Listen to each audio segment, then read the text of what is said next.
रामपुर गांव के रहने वाले पंडित दीनदयाल जब काशी से पढ़कर लौटे तो दिन रात किताबों और हवन पूजा में जुटे रहते थे। उनके पिता ने लाख समझाया कि दुनिया में सफल होने के लिए केवल पुस्तकों के भरोसे रहने से कुछ नहीं होता। मनुष्य को जवानी के दिनों में ज्यादा से ज्यादा समय समाज के लोगों के बीच रहकर दुनियादारी सीखनी चाहिए। परंतु पंडित दीनदयाल नहीं माने और पुस्तकों में ही उलझे रहे। पिता को अब चिंता होने लगी कि अगर बेटा धर्म कर्म में ही उलझ रहा तो हाथ से निकल जाएगा। उन्होंने अपनी पत्नी से विचार विमर्श किया। दोनों ने निर्णय किया कि दीनदयाल पंडित यानी दयाल पंडित को कुछ दिनों के लिए ससुराल भेज दिया जाए। उसी शाम को मां ने दयाल को समझाया, बेटा अब तुम पढ़ लिख गए हो, पूजा पाठ करने लगे हो, अब तुम्हें अपनी गृहस्थी जमा देनी चाहिए।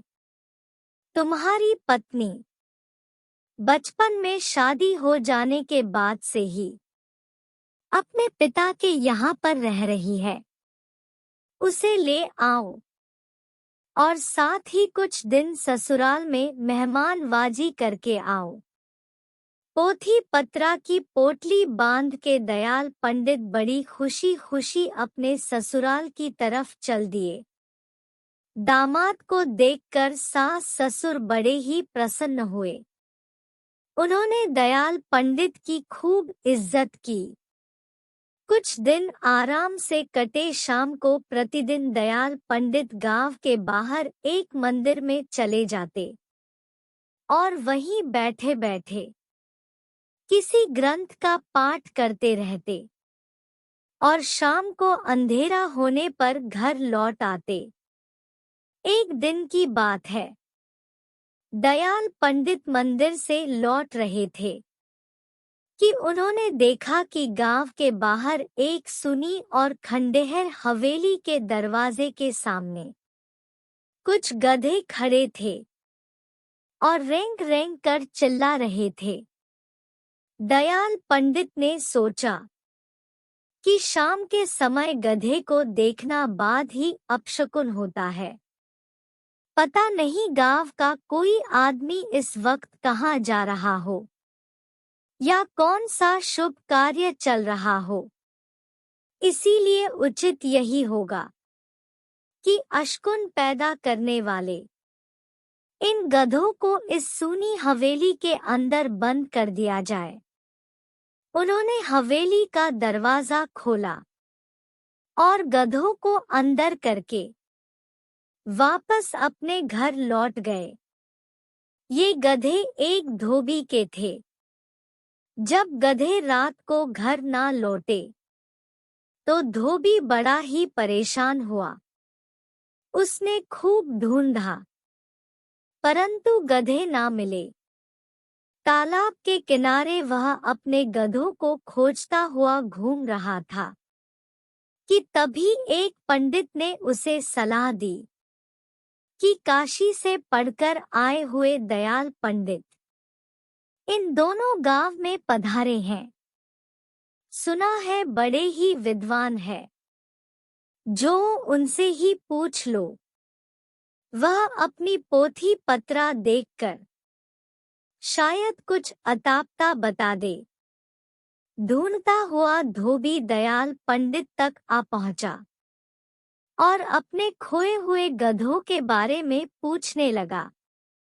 अचानक ही दयाल पंडित को कल शाम की घटना याद आ गई। उन्होंने बिना सोचे विचारे कह दिया कि तुम्हारे गधे तो गांव के बाहर वाली सुनसान हवेली में बंद है। ये सुनकर धोबी उछल पड़ा।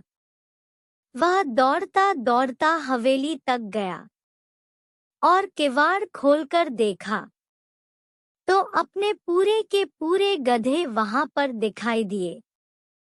उसने अपने गधे बाहर निकले और हफ्ता हुआ अपने घर लौट आया। वह दयाल पंडित के ज्ञान को मान गया था। अब उसे जो भी आदमी मिलता वह उसे दयाल पंडित की तारीफ करने लगता। धीरे धीरे पूरे गांव में दयाल पंडित के ज्योतिष ज्ञान की चर्चा फैल गई। अगले दिन सुबह से ही दयाल पंडित से मिलने के लिए गांव के तमाम लोग आने लगे। सबके पास अपनी अपनी समस्याएं थी। दयाल पंडित हर एक आदमी को झूठी सच्ची बातें बनाकर कहने लगा और लोग संतुष्ट होकर लौटने लगे।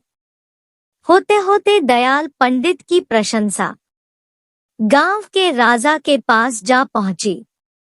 उन्हीं दिनों राजा का एक कीमती हीरो का हार अचानक गायब हो गया था। लोगों ने राजा को सलाह दी कि इस मामले में दयाल पंडित से सलाह ली जावे। तब राजा ने दयाल पंडित के ससुराल में पालकी भेजकर उसको बुलाया। अब दयाल पंडित सोचने लगा कि आज तो बुरे फंसे, फिर भी चलकर देखते हैं कि क्या मामला है। दयाल पंडित राजा की हवेली पर पहुंचे तो उनका खूब स्वागत सत्कार किया गया। जलपान करवाने के बाद राजा ने दयाल पंडित को अपने हार चोरी होने की घटना के बारे में विस्तार से बताया और चोर का अतापता पूछा। ये सुनकर दयाल पंडित डर गया। उसने आनाकानी की तो राजा ने कहा कि अगर तुम जानबूझकर चोर का नाम नहीं बताओगे तो मैं यह मान लूंगा कि तुम चोर से मिले हुए हो। इसीलिए आज रात तुम हवेली में रहो और कल सुबह अपनी ज्योतिष विद्या से सारा मामला क्या है ये बताओ। यदि तुम चोरों का साथ दोगे तो तुम्हें दंड दिया जाएगा। अब मजबूर होकर दयाल पंडित को रात को राजा की हवेली में ही रुकना पड़ा। वहां पर खूब खातिरदारी हुई। बड़े स्वादिष्ट भोजन उसे खिलाए गए। अतिथि गृह में उसके लिए नरम बिस्तर तैयार किया गया। राजा ने अपनी 2 नौकरानियों को पंडित जी की सेवा में लगा दिया। वे हर क्षण पंडित जी के हर आदेश का पालन करती थी। रात होने पर पंडित जी अपने बिस्तर पर चले गए, परंतु उन्हें नींद नहीं आ रही थी। वह बार बार करवटें बदल रहे थे। उन्हें तो आने वाला कल दिखाई दे रहा था, जब उनकी पोल खुल जाएगी। अगर वह कुछ बताएंगे नहीं तो ये माना जाएगा कि वह चोरों से मिले हुए हैं, और अगर उन्होंने कुछ गलत बोला तो उनके सारी पोल खुलने का डर था। इसीलिए रात को दयाल पंडित को नींद नहीं आ रही थी। वह नींद से प्रार्थना करते हुए गाना गाने लगे। आजा प्यारी निंदिया, बीती जाए रतिया, जिसका मतलब था कि प्यारी नींद मुझे आ जाओ, वरना ये सारी रात ऐसे ही बीत जाएगी। वे बार बार बोल रहे थे, आजा प्यारी निंदिया, बीती जाए रतिया।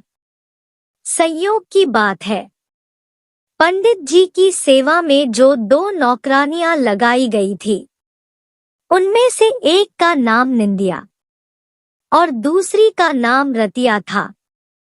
राजा का हार चुराने में इन दोनों नौकरानियों का ही हाथ था। जब दयाल पंडित अपनी नींद में निंदिया और रतिया को पुकारने लगे तो वे दोनों नौकरानियों भी डर गई। उन दोनों ने समझा कि दयाल पंडित को असली बात का पता लग गया है। अगर कल दयाल पंडित ने राजा को हमारा नाम लेकर बता दिया तो हम दोनों की खैर नहीं। पता नहीं राजा इस चोरी के लिए हमें क्या दंड देंगे। वे दोनों अंधेरे में खड़ी थर-थर कांप रही थी। आखिर उन दोनों ने ये फैसला किया कि दयाल पंडित के पास जाया जाए। आखिर में नौकरानियां डरती डरती दयाल पंडित के पास आ गई। दोनों औरतों को अचानक अपने सामने आया देखकर दयाल एकदम डर गया। उसने सोचा ऐसा लगता है कि मुझे लेने के लिए जमदूतों को लेकर जमदूती आ गई है। दोनों नौकरानियों ने पंडित जी के पांव पकड़ लिए और रोने लगी। ये सब देखकर दयाल का साहस जाग गया और उसने अपनी अकड़ दिखाकर उनसे कहा, क्या बात है, तुम दोनों रो क्यों रही हो? डरते डरते एक नौकरानी ने कहा, पंडित जी, आपको तो पता चल ही गया है कि राजा का हार हम दोनों ने चुराया है। अब हम दोनों ये प्रार्थना करने के लिए आई है कि कल आप राजा को हमारा नाम ना बताएं। ये सुनकर दयाल पंडित की तो पांचें ही खिल गई। वह लापरवाही से बोला, देखो मुझे सब पता है कि हार की चोरी किसने की है। मैं तो बस तुम दोनों की परीक्षा ले रहा था। अब मैं जैसा चाहूंगा वैसा ही तुम्हारे साथ वर्ताव होगा। ये सुनकर दोनों नौकरानियों ने पंडित जी के पांव पकड़ लिए और कहा कि हम अभी वह हार वापस करने को तैयार हैं। बस आप हमें बचा लीजिए। कल राजा को हमारा नाम मत बताइएगा। दयाल ने उन्हें आश्वासन दिया और वो हार लाने का आदेश दे दिया। ये सुनकर एक नौकरानी दौड़ी दौड़ी गई और वो हर जहां पर छुपाया गया था वहां से उठाकर ले आई। दयाल पंडित ने विचार करके उन नौकरानियों को ये सलाह दी कि वे यह हार हवेली के आंगन में बने हुए तुलसी के पौधों के गमले की मिट्टी में दबा दे और निश्चिंत होकर वहां से चली जाए। नौकरानियों ने दयाल पंडित के कहे मुताबिक वो हार तुलसी के पौधे की जड़ों में दबा दिया और अपनी अपनी कोठरी में जाकर सो गई। खिड़की से झांकते हुए दयाल पंडित ने देखा कि काम हो गया है, तो वह भी अपने पलंग पर निश्चिंत होकर सो गया। सुबह देर तक वह सोता ही रहा। जब वह जागा तो राजा का नौकर उसे बैठा हुआ मिला। राजा बड़ी देर से उसे बुला रहे थे। आराम से स्नान ध्यान करके पंडित दयाल राजा के पास पहुंचे और अपने पोथी पत्रों को देखने का नाटक करने लगे। कुछ देर बाद उन्होंने राजा से पूछा, क्या हवेली में कोई तुलसी घर है? राजा ने बताया, जरूर है। तो दयाल पंडित ने तुरंत बता दिया कि हार उसी में गड़ा हुआ है। फिर क्या था, तुरंत ही हार की खोज शुरू कर दी गई। तुलसी घर में गड़ा हुआ हार मिल गया। राजा को अपना खोया हुआ हार मिल गया तो उसे बड़ी ही खुशी हुई, लेकिन वह मन ही मन में डर भी गया था कि मैं दयाल पंडित को बहुत बुरा भला कहा है, कहीं उन्होंने नाराज होकर मुझे श्राप दे दिया तो मेरा सर्वनाश ही हो जाएगा। और अपनी कल गलती की क्षमा मांगने लगे। दयाल ने उसे क्षमा करने का आश्वासन दिया और हवेली से चलने की तैयारी शुरू कर दी। राजा ने नए नए कपड़े और खूब सारा धन देकर दयाल को विदा कर दिया। दयाल सोच रहा था कि अब इस नगर में रुकना खतरनाक है, कल कोई नया झमेला ना आ जावे, इसीलिए ससुराल छोड़कर चले जाना चाहिए। ससुराल पहुंचकर दयाल ने तुरंत ही अपनी पत्नी को राजी कर लिया और वे लोग उसी दिन दोपहर को वहां से चल पड़े।